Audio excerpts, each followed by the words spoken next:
亲爱的朋友们，大家好，我是张德芬。现在我坐在美国田纳西州纳什维尔市的伊莎内在科学学院。坐在我旁边的呢，就是学院的创始人萨古鲁。他是一位相当具有远见的人道主义者，同时也是影响印度当代50名最重要的人士之一。当然，他也是一位伟大的瑜伽士。今天呢，我就要就中国人常常面临现代的一些问题来请教他，希望得到他一些智慧的开示。Hi, Sadhguru. Nice meeting you. Namaskar. So first of all, I like to ask you one question. That is, China is now developing very fast. But with the growth of the economy, people are getting less and less happy. Many people having the depression symptoms. And many of them committed suicide, which create a huge problem for the society. And for Chinese, we think depression is kind of a mental disease, so we are ashamed to talk about it or ask for help. Or we think it's just a temporarily emotional discomfort. We ignore it. So what do you think about depression? And is there any good methods to cure it? We can label human suffering in many different ways. You can call it varieties of depression, you can call it anxiety, you can call it stress, you can call it disease, you can call it madness. Yes. But essentially the problem is just this, that most human beings have not learned how to handle their own thought and emotion. Or in other words, most human beings have not learned how to handle their own intelligence. This is because right from your childhood, you're too busy wanting to conquer the world. You forgot that without having this in your control, this human mechanism, this body and this mind in your control, even if you go and sit on top of the world, still life will be miserable. So this is why inner engineering. By engineering the outside world, you will have comfort and convenience, but you will not have well-being. If well-being has to happen, you have to engineer your interiority the way you want it. When you say, today the Chinese are suffering from depression, we must understand, China as a nation is a single largest phenomena in terms of moving a large mass of people from extreme poverty to a certain level of affluence and economic and physical well-being. Probably never before in the history of humanity, nearly 1 billion people or more than 1 billion people have moved from poverty to affluence in a matter of one generation. Never before. When you move that rapidly, there will be some pains and aches but one must understand it's all worthwhile, because being in a state of poverty or in a hopeless state of poverty means that a human being has no opportunity to find expression to their life, either in terms of one's genius or their emotions or their skills or their many other capabilities. Nothing will find expression. So, when the outside becomes better than what it was in the past, we must also gear ourselves within.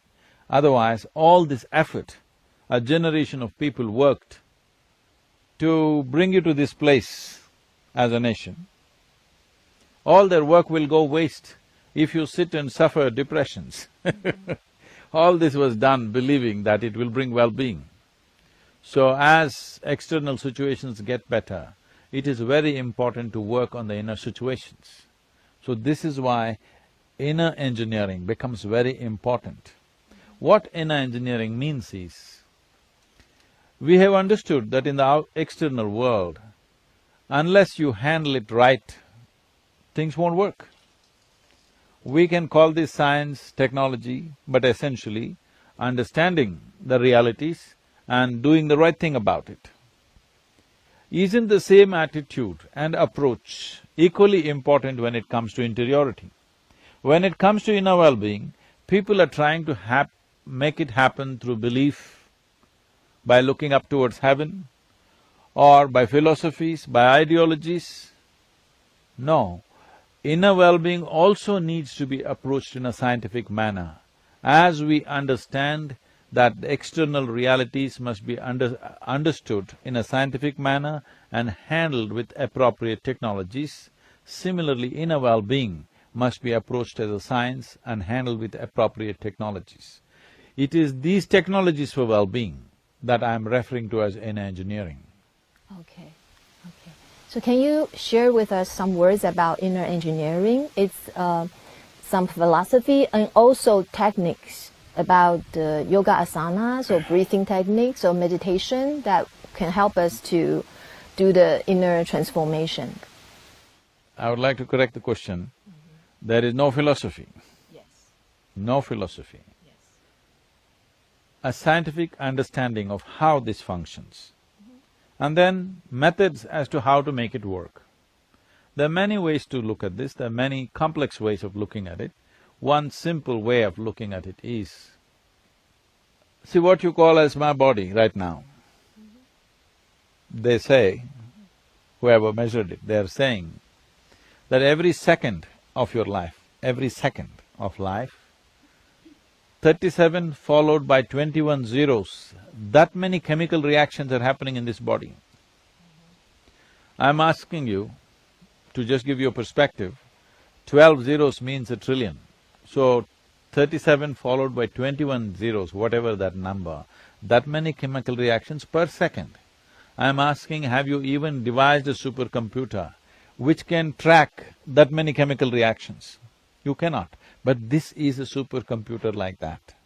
Only problem is you have not even bothered to read the user's manual. Yes. So now, we want to teach you a technology through which you can create the right kind of chemistry. When I say the right kind of chemistry, today modern medicine and science is clearly telling you, every human experience has a chemical basis to it. What you call as peace is one kind of chemistry, what you call as joy is another kind of chemistry, what you call as ecstasy is another kind of chemistry, agony, anxiety, depression, stress, every human experience has a chemical basis to it. Now, we are looking at how to create a chemistry of blissfulness, that by your own nature, you're joyful. Not because of something that's happening around you, because of what's happening within you, you're joyful. Right now, if you have to be joyful, we have to fix the entire world. Now in a generation, China as a nation has fixed many things on the outside. Now people are complaining about depression because unless you fix the interiority, your experience of life will not be good. Comfort and convenience will come, but well-being will not come. We have to understand this as a generation of people, wherever you may be, largely for most of the population on the planet, except for a certain population in the world, in certain parts of the world, largely for a whole lot of people on the planet, we're enjoying comforts and conveniences no generation ever knew in the history of humanity. We are the most comfortable generation ever, but we are not the most joyful or peaceful generation because we have not brought our inner chemistry to a state of peacefulness and joyfulness. So, there are technologies as to how to create a chemistry of joy. If your very chemistry is joyful, then you being joyful is not dependent or subject to what's happening around you. If right now someone else or something else can determine what happens within you, this is the worst form of slavery, isn't it? Somebody can make you happy, somebody can make you unhappy, somebody can make you stressful, somebody can make you depressed. This is the worst form of slavery because somebody is able to determine what happens within you. What happens within you must be 100% your business, isn't it?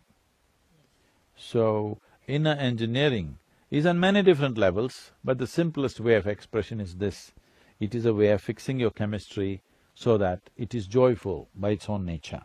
So when you're joyful by your own nature, one thing that happens to you is, there is no fear of suffering anymore, because you have taken the experience of your life into your hands. Only when there is no fear of suffering, you will walk full stride in your life. Otherwise, the very life becomes crippled in many ways. In our lives, if we do not do what we cannot do, that's not a problem. But in our lives, if we do not do what we can do, we're a disaster. But this is what will happen when you are not joyful by your own nature. The fear of suffering will not allow you to do even those things that you can do in your life. So, if you want to avoid this tragedy of life, that you are not a crippled life, one fundamental thing that should happen to every human being is that there is no fear of suffering. Whichever way the outside is, this is how I will be. If this assurance comes to you, then you will explore your life with much more profoundness than ever before. I can do my testimony because after I consistently practice the techniques you taught us, I feel really much better in my inner state, which never happened in my life before. I am a living testimony? Yes, yes. And all your disciples, when I met them, I can tell they are really in joy and happiness. I can show you people, in the last 10 years, they have not had a moment of stress, anxiety, anger, nothing. They just live peacefully and joyfully. Yes. But sometimes we see people, we can tell that they are suffering, you know.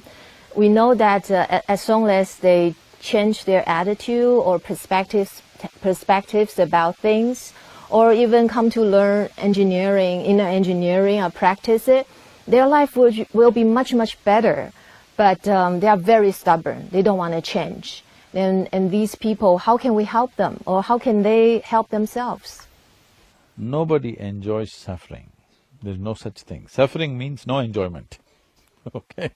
You cannot enjoy suffering, but they think there is no other way, because they have made investments in misery. Okay. What do you mean by investment in misery? They've invested in misery and they don't have the necessary wisdom and the strength to withdraw the investment or to dump the investment and build a new possibility. But this will not come by changing attitudes. This is the biggest problem. We are offering a simple technology. Why I'm insisting on this word technology is, technology does not demand belief system.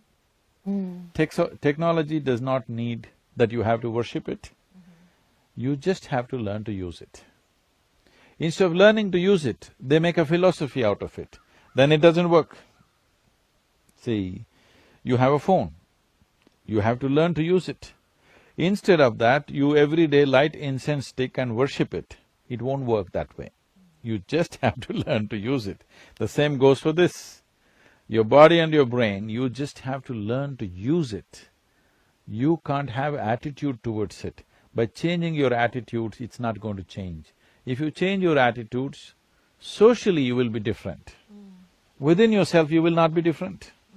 Suppose you become very loving because somebody told you being loving is good. Other people will be deceived for some time, but you know, slowly it will build up within you and make you miserable, more miserable than ever before, because trying to love somebody is very stressful and painful. If your very chemistry is joyful, then you will respond to everything around you in a very pleasant manner. The pleasantness of emotion is what we call as love. Pleasantness of body is called health. Pleasantness of mind is called peace and joy. Pleasantness of emotion is called love and compassion. Pleasantness of your very life energies is called bliss and ecstasy. So instead of bringing pleasantness into your system, you're trying to practice it by changing attitudes. By changing attitudes, if you try to practice it, initially it feels nice, but after some time, that will be the most taxing thing in your life. trying to love, trying to smile, trying to be joyful, it'll not work. If you change the fundamentals of who you are, if you take away the friction within you, being peaceful, joyful, blissful is a natural consequence of that. So the joy we got from practicing inner engineering techniques is from what? The breathing, asanas, and the body work? And then get into the emotional part? Because the chemistry is changing. You can have it checked up. Oh. You can have it checked up. The very chemistry is changing. Many of you, even if you try to get angry, you can't get angry. Try and see. I see, okay. Well, here comes another question about intimate relationship. So what is the functionality of intimate relationship besides that we're forming a family and raising kids? If we are on spiritual path and we are single, do we need to have is it necessary to have an intimate relationship? Is it an aid or a hindrance to our spiritual path? Spiritual process is about turning inward. When it comes to going inward, you can't go hand in hand with somebody. Nobody else can go inside except you. This is a private place. So if you have needs, if you have physical needs, psychological needs, emotional needs, economic or social needs, you form relationships to fulfill that. That's not for something for me to comment because it is an individual need. Each individual may have different kinds of needs. For some it may be mild, for some it may be strong. It is an individual requirement. There is no common prescription that everybody should have a relationship or everybody should not have, there's no such thing. Anyway, to quote somebody, when someone asked this question to Gautama, the Buddha, Gautama said, "It's better to walk alone than to walk with a fool." Not me, I didn't say that. Gautama the Buddha said this because he believes only a fool will choose to walk with you. I'm not saying that, Tiffany. But intimate relationships sometimes can really break your shell and bring yourself to see that, what's going on inside of you. Sometimes we tend to ignore it. We pretend to be peaceful. But whenever it comes to intimate relationship, it gets so difficult to remain peaceful and happy and joyful all the time. So that's a good test. It depends who you're with. How about a wise guy? If I date a wise guy. A wise guy may not date you. Okay, because I'm stupid. All right, okay, got that. Okay, another question is very China specific.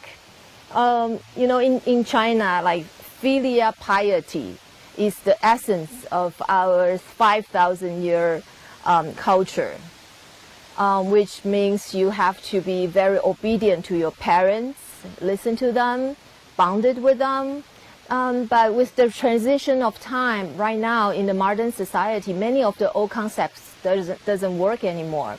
So, but I see many people are still attached to their parents and entangled with their parents, which will impact their welfare, happiness, and independency. Can you shed some light on this? I don't think filial piety has been the way of life for 5,000 years. It cannot be in any society. Maybe it has been there for the last maybe a few hundred years. I would say that is the downfall of a society. Maybe China, which was a great culture at one time, went down mainly because of this filial piety, because what this means is obedience is all. Obedience means there is an authority. It may be a parent, it may be a priest, it may be God, or it may be a scripture.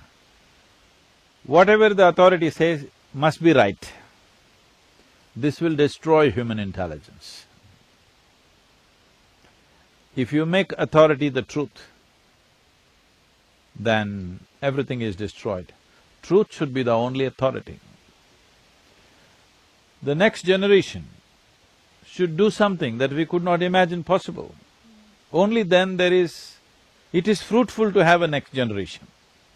If the next generation is going to take instructions from us on all levels and do only what we want, then it's a meaningless next generation. There is nothing next about it. It is just graveyard of the past popping up in future, which is waste of life. We produce a next generation because we believe it's a new possibility. If it's not a new possibility, it just takes instructions from the old, then it's a no good new generation. And instead of those, because of their authoritative nature, who could not earn the necessary love and affection from their children, love, affection, respect must be earned, must never be demanded. The moment you demand it, it becomes ugly.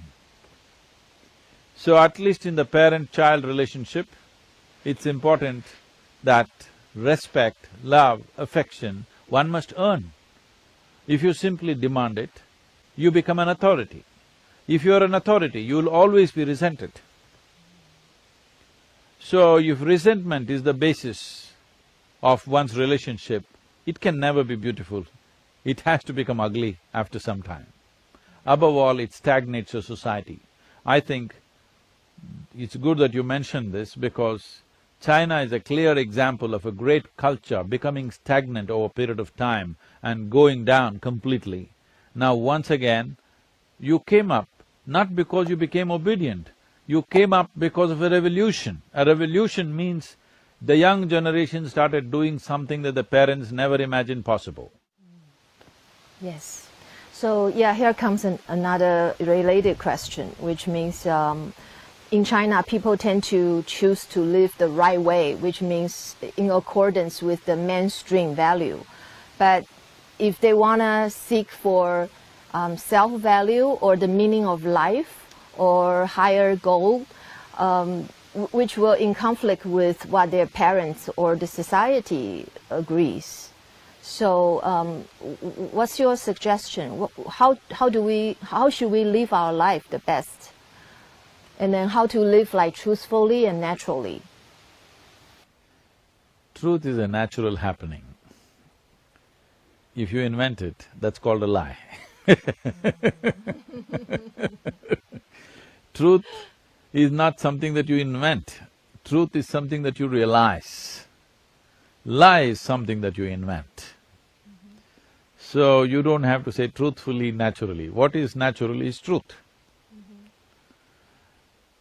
So, should one follow the precepts of the past or should one come to something new? There should not be a compulsion about breaking the rules of the past. Nor there should be a compulsion that you must only do it the way of the past. It is important that every generation looks at what is really needed, what is not needed. If you do not discard the garbage that you develop in your house, after some time, your whole house will be a garbage bin, isn't it? Every day you must throw out the garbage, then only the house is clean. Similarly in our lives, many things that don't work, we must throw them out on a daily basis. If we don't do that, as a culture, if you don't do it for hundreds of years, then you become stagnant. When you become stagnant, nothing works. Well, as a culture, the Chinese people have experienced this. That is why a revolution was needed to break that mold. Don't once again go into the same thing. Now, revolution need not be one big upheaval in a society. Revolution is the way we think. Right now, if we are constantly looking for better ways of doing every aspect of our life, I'm saying from the simplest, if you just start looking, what is the best way to sit? Invariably you will come to me, you will want to learn yoga. If you start looking, what is the best way to breathe? I'm saying these are all vital things. What is the best way to eat? What is the best way to manage my body? If you just start thinking like this, you will start doing yoga. That is, you will start approaching your physical and mental well-being in a scientific manner. Similarly, what is the best way to interact between two neighbors? If you look at it truthfully, then you will arrive at a science what works best between neighbors, rather than trying to weave a philosophy around it. So, the philosophies of the past also might have been sense at one time, which turned into a kind of a precept over a period of time, then it turned into a law, then it turned into a belief system, then it becomes a religion over a period of time. Instead of that, we have to come to our senses about everything. But will we arrive at an ultimate answer for everything? Maybe not, because changing realities are there. So one way of looking at life is, first and fundamental thing is, there is substantial scientific and medical evidence to show you that your body and your brain will function at its best only when you're joyful. So first thing is this, that you have a body and brain which works well. You have a functioning brain. If this has to happen, you must be in a pleasant state of experience. So first thing is to become joyful by your own nature. If you manage this, you have a functioning brain. Have you noticed this? When you're happy, you find solutions. When you're unhappy, you create problems. Have you not noticed this in every situation in your life? So, this is important. The first and basic thing, this is not done. People think pursuit of happiness is to be achieved. You must be successful towards the end of your life. No, this is the very first thing, that you are joyful by your own nature.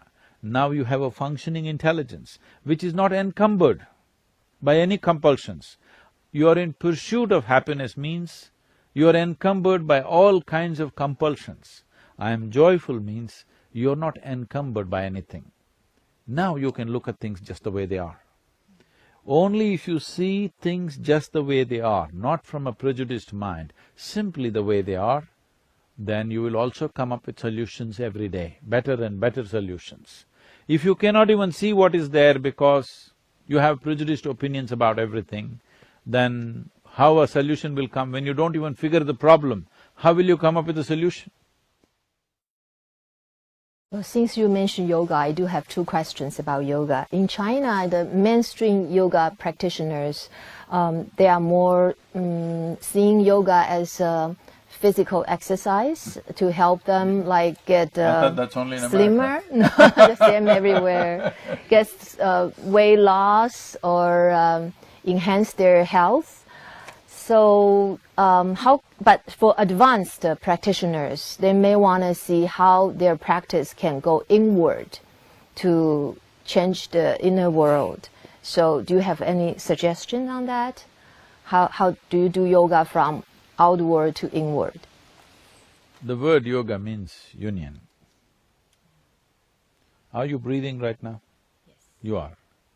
But most of the time, most human beings are not conscious that they're breathing. Breath means, on one level, you're in union with the rest of the atmosphere. That's what it means. If you breathe, you're breathing in the world in many ways. Today there is substantial evidence to show there is enormous memory in the air that you breathe. It has gone through so many things, everything is there in some sense. So, when you breathe, you're in union with the atmosphere around us. When you eat, you're in union with the earth which you walk upon. When you drink water, you're in contact with everything around you. But it's not in your experience. If, for example, if you are conscious, what you exhale, these trees are inhaling. What they're exhaling, you are inhaling. Suppose you were conscious, not in your mind, not as a thought, but as a living experience. You understood, you experienced that one part of your lungs is actually the tree. If you experience this, do I have to teach you what is the right thing to do about the tree? Do I have to tell you? No. In United States, generally these things are referred to as woods because they need furniture at home. Their homes are built with wood. So they need wood. So whoever came here first, they saw the tree and they called it a wood. If you had no compulsions of furniture, if you really looked at a tree and inhaled what the tree is exhaling, you would see it as a part of your life. And it is. Will you realize this after all the trees are gone and your life is going? Or will you realize it now? This is the question. This is not just about… I'm not talking ecology, I'm talking about fundamental life-making material, the water that you drink, the air that you breathe, the food that you eat, the earth that you walk upon, these are all life-making material. This is your life, spread out there. When you gather it, you think it's me. When it's thrown around, you think it's not you. Yoga means you experience everything as yourself. Or in other words, breaking the boundaries of your physical boundary that you are in. But now, a whole lot of people are using yoga to consolidate their boundary. They think they're doing yoga to build abs. Instead of opening up the boundaries of your body, you're trying to consolidate the boundaries of your body. This is like using an airplane to dig into the earth. You know, if you want to dig into the earth also, there are borers which rotate. So you get an airplane where propellers are rotating and you try to dig into the earth, you will realize that it's not made for that purpose and obviously you will be frustrated, and that's all that's happening right now. Every day you get up and twist and turn, after some time you'll get bored and say, hell with it. And you'll do something else after some time. Only if you use an instrument for the purpose for which it is created. If I ask you to unscrew this screw in the furniture, if you try with your hands, all your nails will go. I will allow you to use your teeth, they will also go. But if I give you a simple screwdriver, you will get it out, isn't it? I gave you a screwdriver, you don't know what to do with it, so you put it in your ears and turned it. Damage may happen, well-being will not happen. But a screwdriver can be fantastic if you know how to use it. If you don't know how to use it, it works against you. So I'm using a very simple basic example, but yoga is a very complex, very complex instrument or a technology, far more complex than most people ever imagine. If you use it well, you can make the entire cosmos happen within you. That's what it means. Yoga means union. Union means if you sit here, removing the boundaries of your physical nature, you can sit here experiencing the entire cosmos within yourself. But now, you're using the instrument of yoga to build a wall that nobody can crack. So how can yoga create something like that? So That's why I'm coming to magically? China. Oh, okay. Because, for example, we are in a mountain pose, and if we do it as just asanas, or we do it as you say as a tool to feel the nature, feel that we're part of the nature, or we are one with the nature. Can you tell the difference, or what's the trick? Is in the breathing, or No. how you do it? First thing is, there is no trick. The problem is in the transmission, the way it is transmitted. See, if I give you a flower, it is alive, it's full of life, you will have to care for it in a certain way. When I find you don't know how to hold a flower, there are people like this, I give them a flower, they will grab it like this. Those who don't know what it is, they will grab it like this, flower will die right there in their hands. So then, what to do? Then we will give you a plastic flower. All over China, there are lots of plastic flowers. In every hotel room I go, I see plastic flowers everywhere. Because for people who are unconscious, plastic flowers are best. Plastic flower only looks like a flower, but it's just a piece of plastic, it's not a flower. Flower means it is the peak of that life. A plant is there, what is the peak of its life? flowering, isn't it? It's the peak. Flower is a representation of the peak that life can attain to. But you make a plastic flower and give it because it's convenient, and you can hold it whichever way you want, you can even beat your children with it if they're not obedient. Now, you have a piece of plastic which you think is flower. So this is what is happening to yoga. Without the subjectivity, just the instructions are going. So you have a stillbirth. Isn't it better not to get pregnant than to have a stillbirth? So if fitness is what you're looking for, please go swim in the Yellow River, play tennis, climb a mountain, do something for fitness. Yoga definitely gives you fitness, not just physical fitness, it gives you fitness on all levels, but that is not the reason why you practice it. You practice yoga because you want to become one with everything. So in the transmission, there must be subjectivity. Right now, we have become slaves of objectivity because we are not using any other form of intelligence within us except the intellect. If you use only the intellect, is it true that intellect is useful only if it's sharp like a knife? You want a dull intellect or a sharp intellect? Sharp. Sharp. So it's a knife. Now you use a knife to stitch, you will only tear it further. Knife is not an appropriate instrument to stitch. If you want to stitch, you need something else. But now you're using a knife to stitch, it's not going to work. So, yoga, unfortunately, is going through this phase around the world that only the physical aspect. A stillborn child is being delivered. People think they got a baby.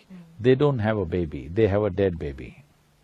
It still looks like a baby, of course, but it's not alive, it's not going to grow. If you have a plastic flower, it's not going to blossom, isn't it? So this is not going to blossom. Maybe you will get abs if you stretch and turn enough, but you are strengthening the wall instead of opening up the wall. So No, I'm only talking about the wall of your body, not the China wall. Yeah, okay. So the critical point is not how you do it, but how it was transmitted to you? Both. It is equally important. How it is transmitted is vital, but how you receive it is also important. How you practice it is also important. Without bringing those dimensions into the process, if you just bring a bunch of instructions, then it becomes a very objectified yoga. With this you may get physical fitness, but that is like using an airplane like a bullock cart. That which can fly, you make it crawl around, what is the use? If you see a bird whose wings are damaged and it cannot fly, do you feel sad about it? Yes? Yes.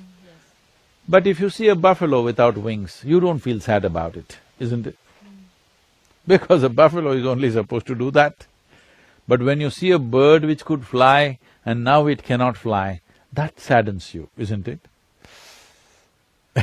If I was capable of becoming sad, looking at the yoga in the world, I would have become sad, but I've become incapable of becoming sad, so So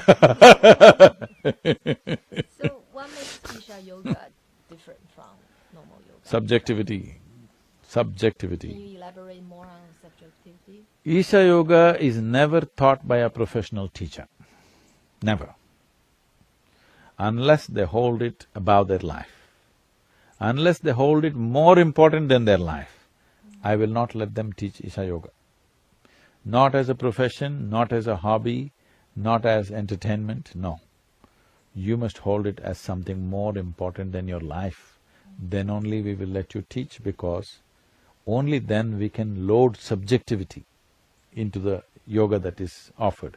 Otherwise, you will become professional. If people pay you more, you will do little more. If people pay you less, you will do little less. It'll not work like that. Once that calculation comes, it will not work. Right now it's working the way it's working, because it's delivered through dedicated people who are willing to give their life for it. So when we practice Isha Yoga, we also have to give our life to it. That's the correct way to practice it? If you give your life to it, Or it will enhance your life in a way that you've not imagined possible. Yeah. But I am not demanding that out of every practitioner, but those who want to deliver must hold it that way, otherwise it'll not work. Could it be possible that we do Isha Yoga the way we do that normal technique, without spirit, without life, or make it like just a normal That is what… exercise? If you drive your airplane on the street and if you're happy, what can I do about it? Okay. I'm telling you it can fly. Okay. Thank you. That's… I think that's all the questions I have to ask. Thank you so much, Sadhguru. Thank you. Do you have anything to say to our China audience? I would say China is a very unique and a successful experiment of our generation. In the 20th century, probably one of the biggest happenings on the planet is the Chinese people rising above their poverty, Chinese people rising from the pits of poverty and lethargy into an active force in the world, which is a tremendous thing for any civilization to do. But it is also time that the Chinese people turn inward. The last generation maybe had no time even to think about their joy. But this generation must look at this, because a time has come from simply hard work to smart work has come. The previous generation spent its time in hard work. This generation must do the work in a smart manner. For this to happen, your brain and body must function at its best, and that will not happen unless you know how to be peaceful and joyful by your own nature. In the process of creating the external, if you destroy the internal, then the very purpose is defeated. We are burning the world for nothing if people are not happy in the end. This is the right juncture where, after having achieved a certain level of physical and material well-being, the Chinese people must also invest in their interiority. We must give up this insecurity that inner well-being will bring external lethargy. We must give up that idea, because you know from your experience, only when you're truly joyful, you're willing to do whatever is needed. When you're little depressed, we can't get you going, isn't it? You can't get a depressed person to be active and doing what is required to be done. But a joyful person is always willing to run and do things, not walk. He is willing to do everything possible, bend backwards if it's necessary. So this flexibility has to come into the Chinese people. This flexibility has to come into entire administration of the Chinese nation, because I think it's an incredible achievement that 1 billion people have been taken from the depths of poverty to a certain level of well-being in one generation.